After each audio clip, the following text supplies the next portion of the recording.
नमस्कार, हमारी पेशकश में आप सबका स्वागत है। आपके साथ मैं हूं साकिब सुमन। दरअसल कृषि बिल को लेकर जैसे ही सरकार आई है सामने, तब से लगातार विरोध हो रहे हैं।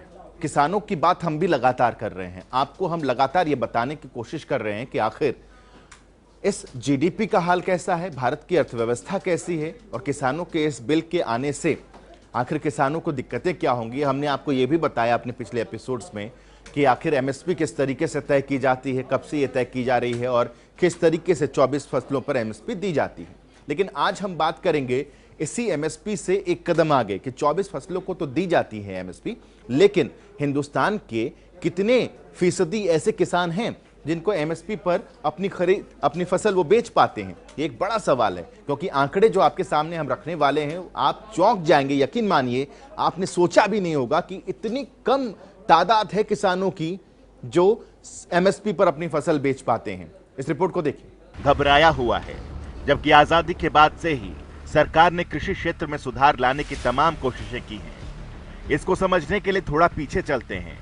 भारत में द्वितीय विश्व युद्ध के दौरान पैदा हुए खाद्य संकट से जूझने के लिए 1942 में खाद्य विभाग बनाया गया था, जिसे आजादी के बाद 29 अगस्त 1947 को खाद्य मंत्रालय में तब्दील कर दिया गया।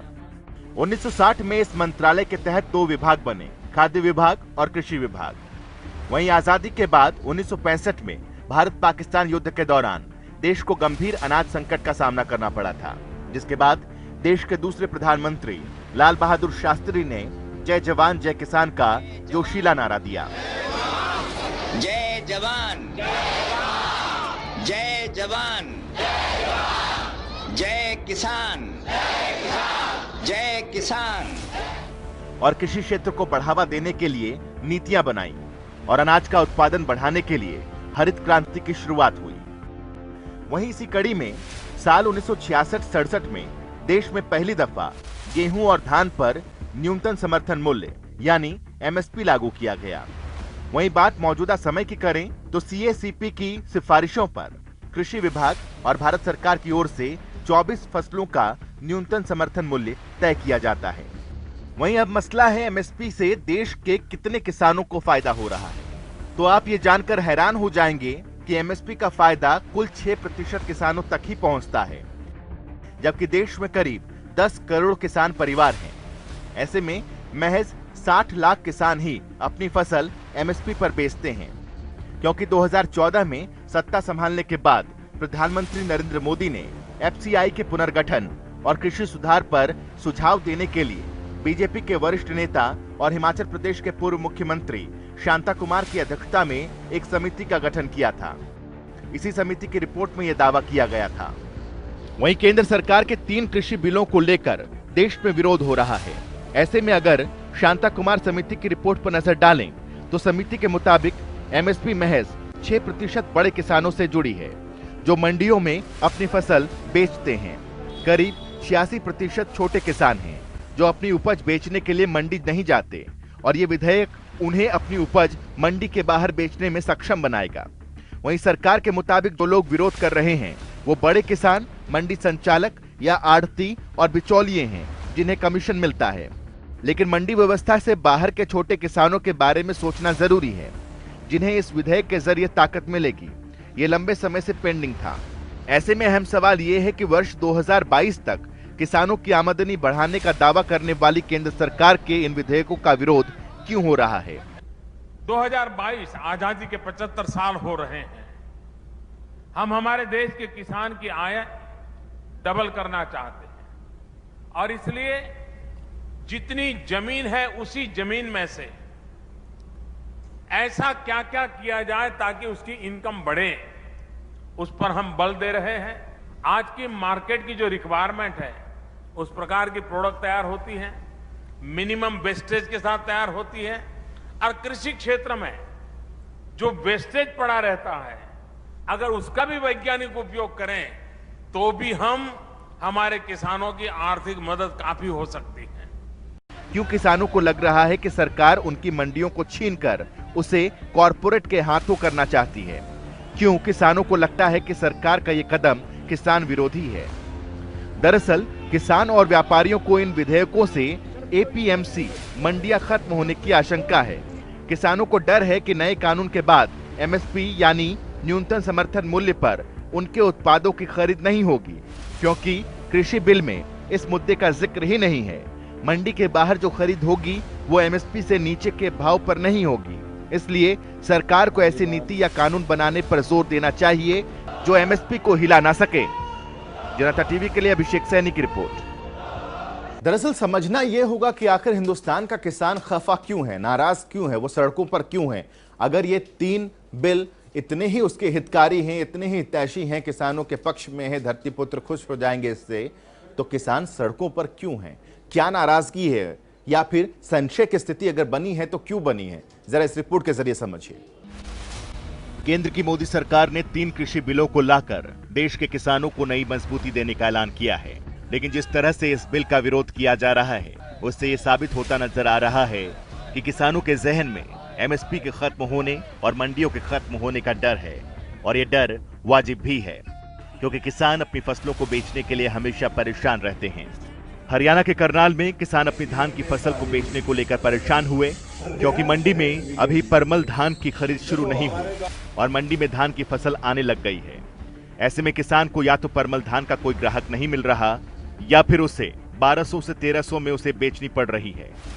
वहीं सरकारी रेट 1888 रुपए प्रति क्विंटल है। ऐसे में किसान को 1 क्विंटल में 600 रुपए का नुकसान हो रहा है। वहीं 1509 धान की किस्म का रेट भी इस बार महज 1700 से 1800 रुपए प्रति क्विंटल है, जबकि पिछले साल ये रेट 2400 से 2500 रुपए प्रति क्विंटल था।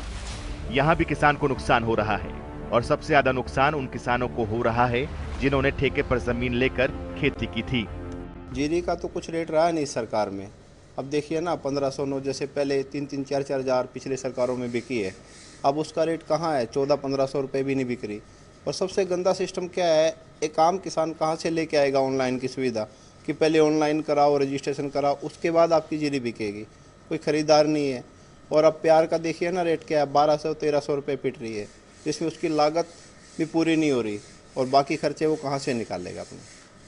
ये है सारा किसानों की दुर्दशा। आप देखिए, मंडी में चलिए हमारे साथ, हमारी ट्रैली बिल्कुल खड़ी है गाँव में भरी हुई, खेतों में बिक नहीं रही, कोई ख़रीदार नहीं, ना अच्छा रेट मिल रहा है। ये सारी सुविधाएँ हमें चाहिए सरकार से कि अच्छा रेट मिले और उसका सही टाइम पे पूरी खरीद हो और सही टाइम पे पूरा समर्थन मूल्य उसको मिले। खरीद तो सर कहाँ, अभी जैसे ये देखिए ना, आप 1 तारीख को बता रहे हैं कि गवर्नमेंट की सरकारी खरीद होगी, लेकिन उससे पहले जो जीरी आई खड़ी है वो कहाँ बिकेगी?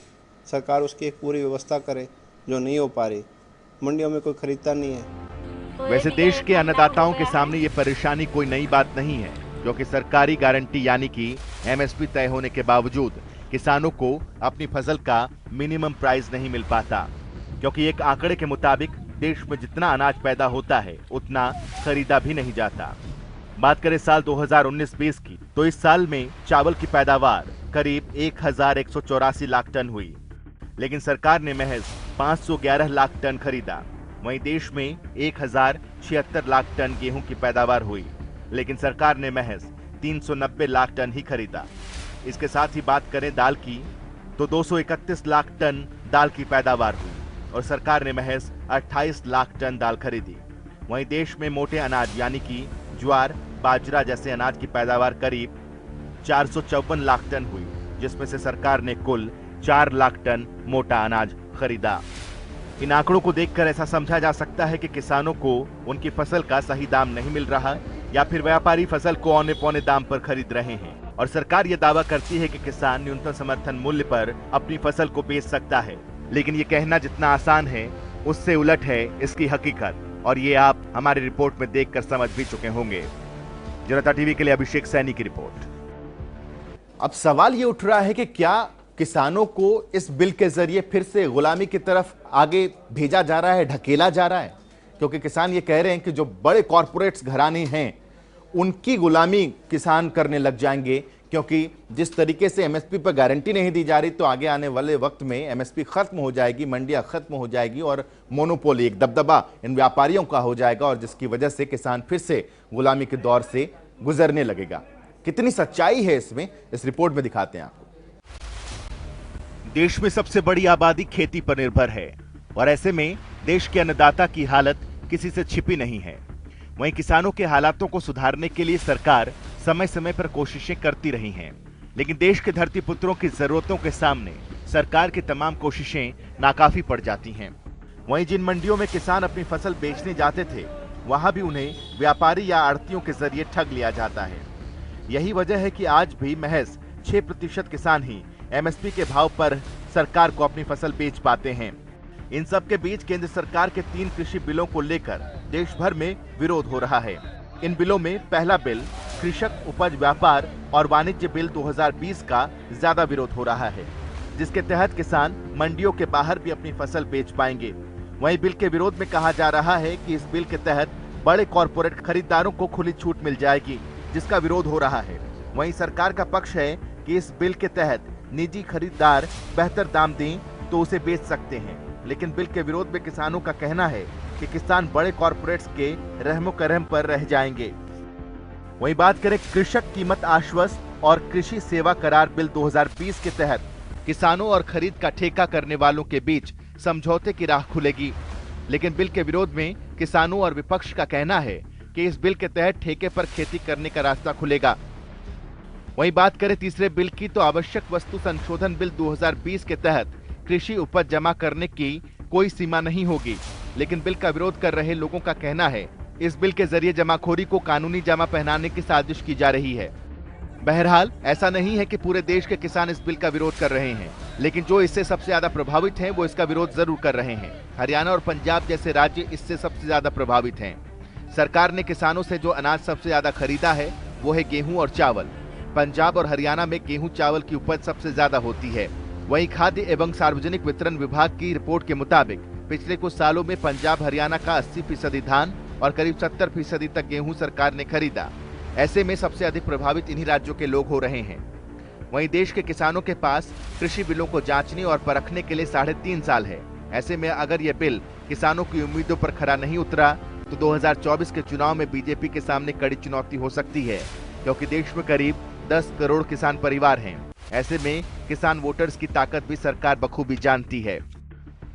जनता टीवी के लिए अभिषेक सैनी की रिपोर्ट। सत्ता पक्ष, विपक्ष, किसान तीनों की तरफ से बिहार की मंडियों का उदाहरण दिया जा रहा है कि बिहार में मंडी व्यवस्था खत्म कर दी गई, वहां पर किसानों की स्थिति कैसी है। हमने हर पहलू से जांचने और परखने के बाद यह रिपोर्ट एक तैयार की है और हम आपको बता कि किस तरीके से बिहार में अगर मंडी प्रथा खत्म हुई, मंडियां वहां से खत्म हो गई, तो किसानों की स्थिति बद से बदतर हुई है या फिर बेहतर हुई है। इस रिपोर्ट के जरिए समझिए, क्योंकि भविष्यवक्ता ये कहते हैं या जो जानकार हैं इन तमाम मामलों के, वो ये कहते हैं कि आगे आने वाले दिनों में हो सकता है कि मंडियां खत्म हो जाए और मंडियों के खत्म होने के बाद हो सकता है कि बिहार की स्थिति हर जगह देखने को मिल जाए।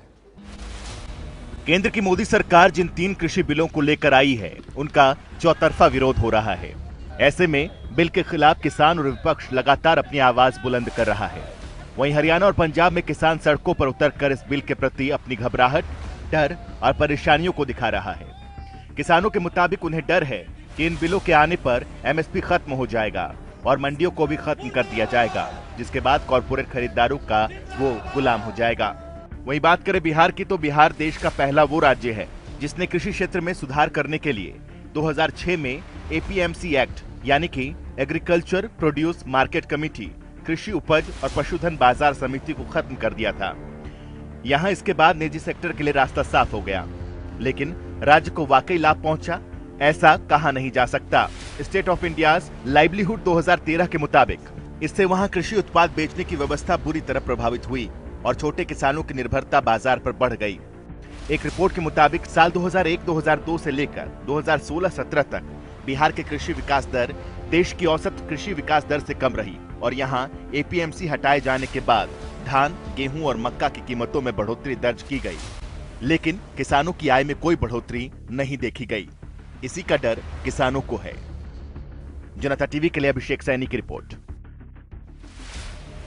लगातार हम एमएसपी की बात कर रहे हैं, लगातार हम ये बता रहे हैं कि आखिर इस पर गारंटी क्यों नहीं दी जा रही, लेकिन क्या आप जानते हैं कि एमएसपी क्या है?